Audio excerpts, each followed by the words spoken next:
Steve jobs, यह नाम ही अपने आप में एक मोटिवेशन है। स्टीव जॉब्स जो कि एप्पल कंपनी के फाउंडर थे और साथ ही वो एक महान लीडर भी थे। स्टीव जॉब्स ने अपने जीवन के 50 सालों में बहुत से उतार चढ़ाव देखे, उनका सामना किया, तब जाकर वो कामयाबी के शिखर तक पहुंचे थे।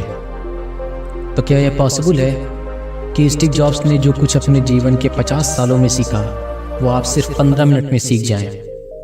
तो इसका जवाब है जी हाँ, ये पॉसिबल है। स्टीव जॉब्स ने स्टैनफोर्ड यूनिवर्सिटी में एक स्पीच दी थी जिसमें उन्होंने अपने जीवन के 50 सालों की लर्निंग्स को 3 कहानियों के माध्यम से सिर्फ 15 मिनट में बताया था। मेरे ख्याल से वो स्पीच इंग्लिश में होने की वजह से बहुत से लोगों ने नहीं सुनी होगी। तो दोस्तों, आज मैं आपको स्टीव जॉब्स की वो स्पीच हिंदी में, वो भी बिल्कुल आसान भाषा में सुनाऊंगा। और यकीन मानिए कि इस स्पीच को सुनने के बाद आपकी ज़िंदगी में कुछ न कुछ बदलाव ज़रूर होगा। तो दोस्तों, बिल्कुल शांत मन से चाय और कॉफ़ी के साथ बैठ जाएं और एक धमाके के लिए तैयार हो जाएं। आज आप वो सुनेंगे जो आपके जीवन में एक विस्फोटक परिवर्तन ला सकता है। और यकीन मानिए, यह धमाका या विस्फोट आपकी ज़िंदगी बदल देगा। तो चलिए शुरू करते हैं। अब जो मैं बोलूँगा उसमें आवाज़ तो मेरी होगी, लेकिन शब्द स्टीव जॉब्स के होंगे। धन्यवाद। आज विश्व के सबसे बेहतरीन विश्वविद्यालयों में से एक के दीक्षांत समारोह में शामिल होने पर खुद को बहुत ही गौरवान्वित महसूस कर रहा हूँ।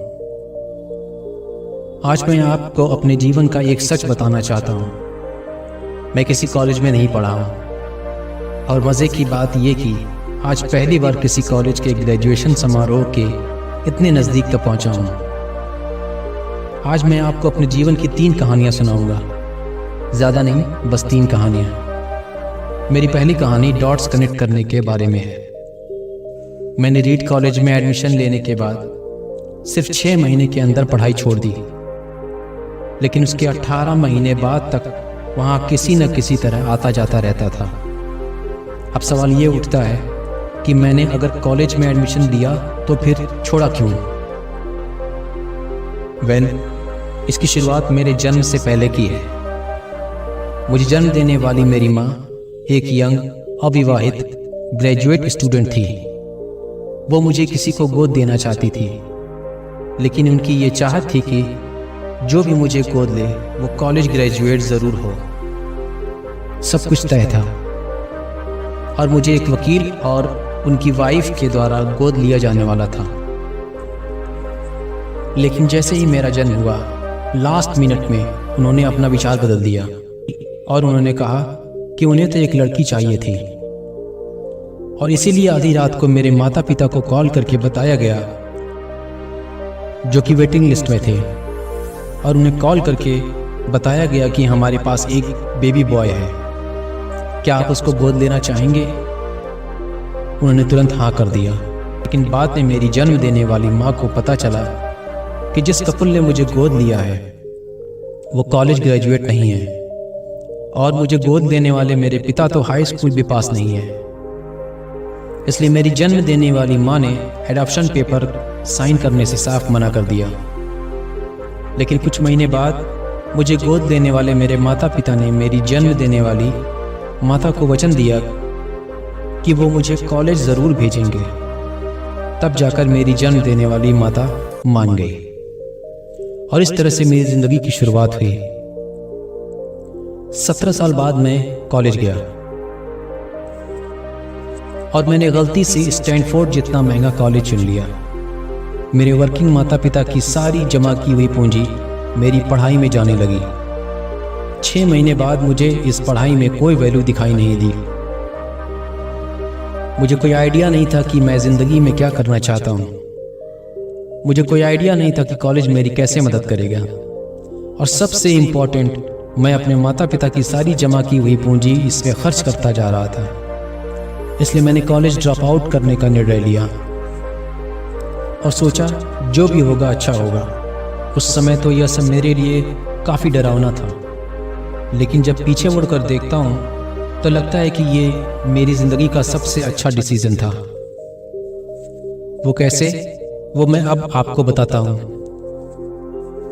जैसे ही मैंने कॉलेज छोड़ा तो मेरे ऊपर से उन क्लासेस को करने की बाउंडेशन ख़त्म हो गई जिसमें मेरा इंटरेस्ट बिल्कुल नहीं था, और मैं चुपचाप उन क्लासेस को करने लगा जिनमें मेरा इंटरेस्ट था।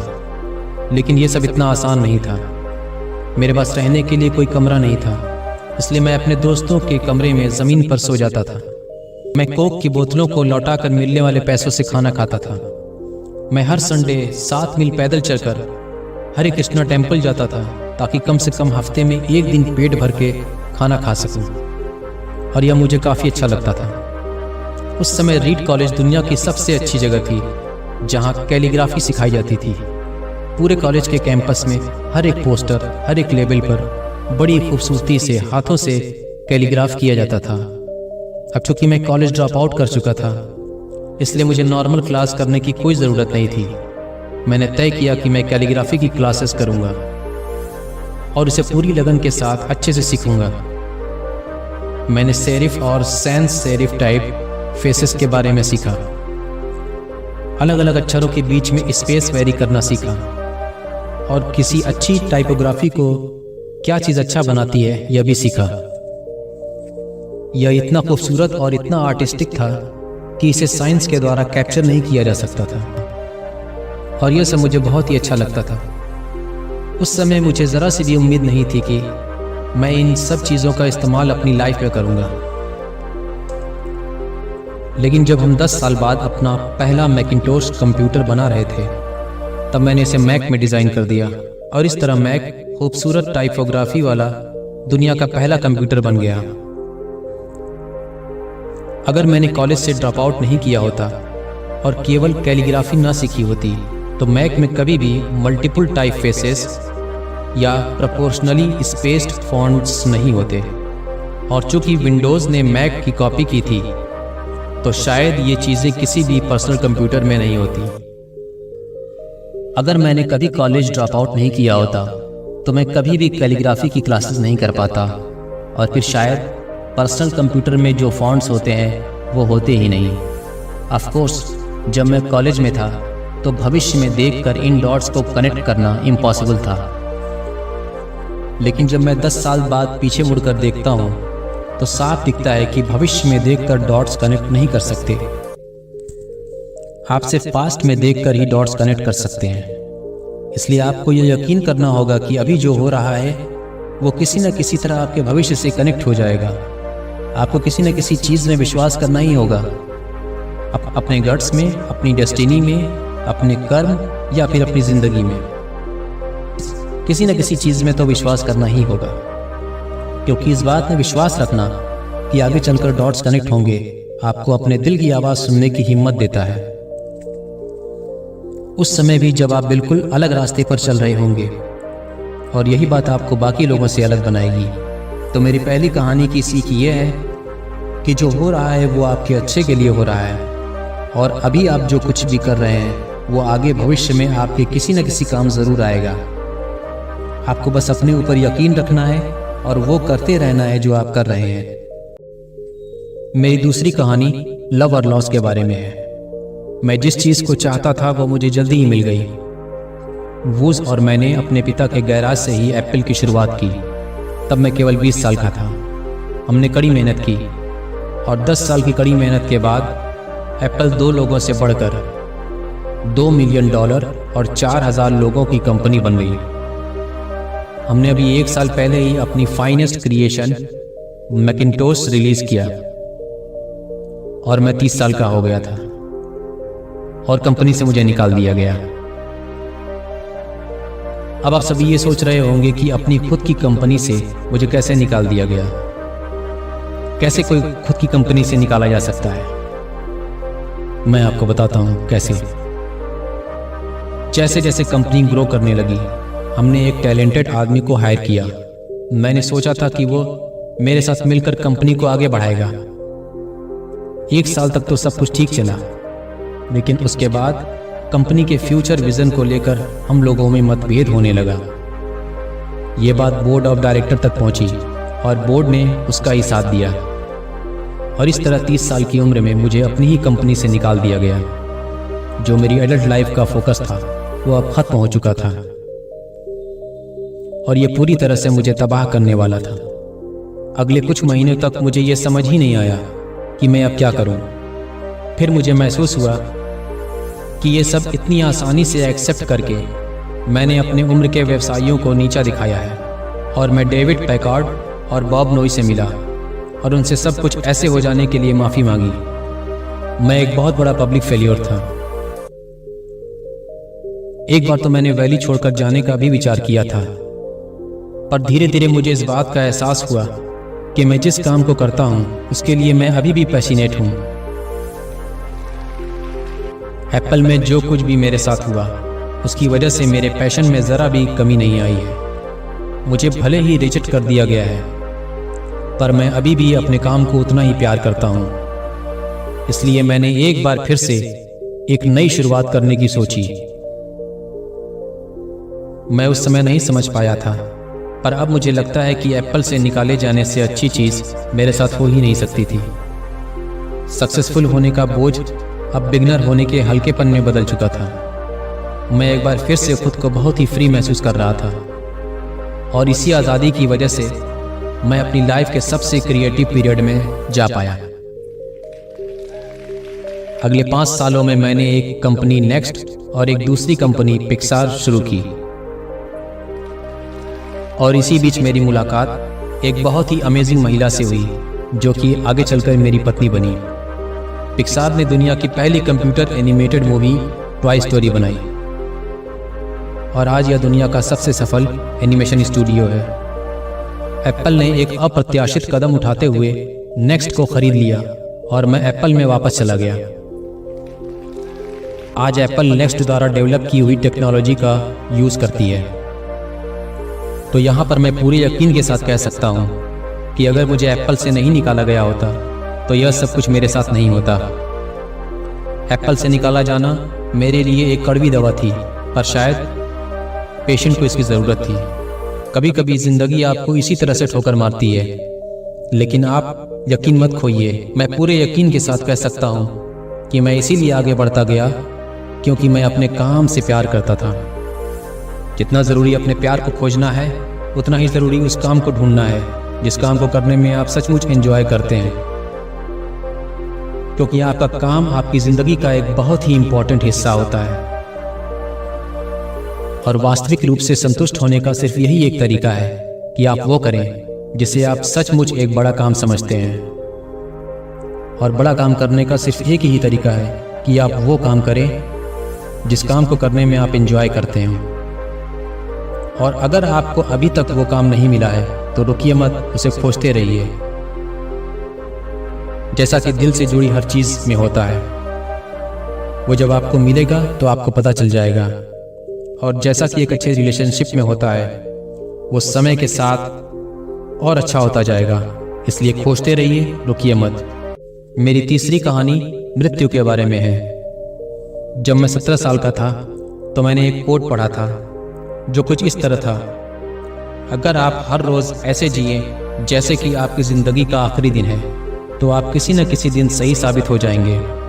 इसने मेरे दिमाग पर एक अटूट छाप छोड़ दी और तब से पिछले 33 सालों से मैं हर दिन सुबह उठकर खुद को आईने में देखकर एक सवाल किया है कि अगर ये मेरी ज़िंदगी का आखिरी दिन होता तो क्या मैं आज वो करता जो करने वाला हूँ। और जब भी लगातार कई दिनों तक मेरे पास कोई जवाब नहीं होता तो मैं समझ जाता हूँ कि कुछ बदलने की ज़रूरत है। इस बात को याद रखना कि मुझे एक दिन मरना है मुझे अपनी लाइफ के बड़े डिसीजन लेने में मदद करता है, क्योंकि जब मैं डेथ के बारे में सोचता हूँ तो मेरा सारा गर्व, फेल होने का डर, सब कुछ गायब हो जाता है और सिर्फ वही बचता है जो वाकई ज़रूरी है। इस बात को याद रखना कि एक दिन मरना है किसी चीज़ को खोने के डर को दूर करने का सबसे अच्छा तरीका है। आप पहले से ही नंगे हैं, ऐसा कोई रीज़न नहीं है कि आप अपने दिल की ना सुने। करीब 1 साल पहले मुझे पता चला कि मुझे कैंसर है। सुबह 7:30 बजे मेरा स्कैन हुआ जिसमें साफ साफ दिख रहा था कि मुझे पैंक्रियाज में ट्यूमर है।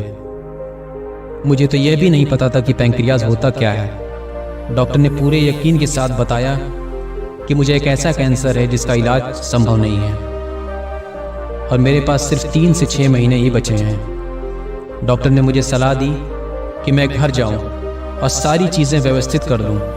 इसका सीधा सा मतलब था कि आप मरने की तैयारी कर लीजिए। इसका मतलब कि कोशिश कीजिए कि आप अपने बच्चों से जो बातें 10 साल में करते वो अगले 6 महीने में कर लीजिए।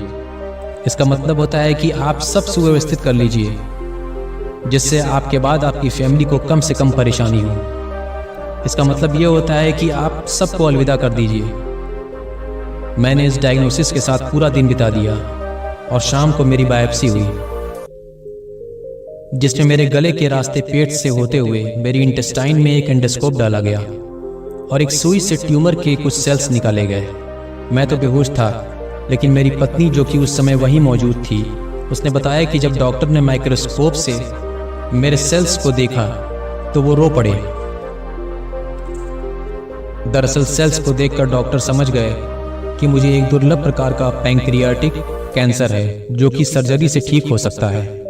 मेरी सर्जरी हुई और अब मैं बिल्कुल ठीक हूँ। मौत के इतना करीब मैं इससे पहले कभी नहीं पहुंचा और उम्मीद करता हूं कि अगले कुछ दशकों तक पहुंचूं भी ना। ये सब देखने के बाद मैं पूरे यकीन के साथ कह सकता हूं कि मृत्यु एक उपयोगी लेकिन विशुद्ध रूप से बौद्धिक संकल्पना है। कोई मरना नहीं चाहता, यहाँ तक कि जो स्वर्ग जाने वाला है वो भी वहां जाने के लिए मरना नहीं चाहता। फिर भी मृत्यु तो मंजिल है जहां हम सबको जाना है। आज तक इससे कोई बचा नहीं है और ऐसा होना ही चाहिए, क्योंकि मौत ही इस जिंदगी का सबसे बड़ा आविष्कार है। ये जिंदगी को बदलती है और पुराने को हटाकर नए का रास्ता खोलती है। और इस समय नए आप हैं, पर ज्यादा नहीं, कुछ ही दिनों में आप भी पुराने हो जाएंगे और रास्ते से साफ हो जाएंगे। इतना ड्रामेटिक होने के लिए माफी चाहता हूं, लेकिन ये सच है। आपका समय सीमित है, इसलिए किसी और की जिंदगी जीकर व्यर्थ मत कीजिए। बेकार की सोच में मत पड़िए। अपनी जिंदगी को दूसरों के हिसाब से मत चलाइए। औरों के विचारों के शोर में अपने दिल की आवाज को मत दबाइए और अपने दिल की बात सुनने का साहस रखें, क्योंकि वे पहले से ही जानते हैं कि आप क्या बनना चाहते हैं। तो पहले अपने दिल और दिमाग की बात सुने, बाकी सब चीजें सेकेंडरी हैं। और अंत में मैं आप सबसे यही कहना चाहूंगा कि स्टे हंग्री, स्टे फुलिश।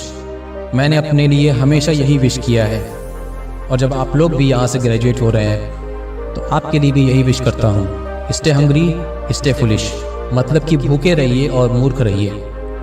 भूख से मतलब कि कुछ करने की भूख आपके अंदर होनी चाहिए, और मूर्ख रहने से मतलब ये कि मूर्ख रहकर ही आप कुछ सीख पाओगे, क्योंकि अगर आप ये समझते हैं कि आप पहले से ही सब कुछ जानते हैं तो यकीन मानिए आप कुछ नहीं सीख पाएंगे। तो भूखे रहिए, मूर्ख रहिए। Stay hungry, stay foolish. Thank you all very much. आप सभी का बहुत बहुत धन्यवाद। दोस्तों, उम्मीद करता हूँ कि आपने ये वीडियो पूरा देखा होगा और कुछ न कुछ सीखा ज़रूर होगा। इस स्पीच को हिंदी में रिकॉर्ड करके आप तक पहुँचाने में बहुत मेहनत लगी है। अगर इस स्पीच को रिकॉर्ड करने में मुझसे कोई भूल हुई हो तो उसके लिए मुझे माफ़ करें। और आपको ये वीडियो अगर पसंद आया हो तो इसे दूसरों तक शेयर ज़रूर करें। तो मिलते हैं नेक्स्ट वीडियो में, तब तक के लिए जय हिंद, जय भारत।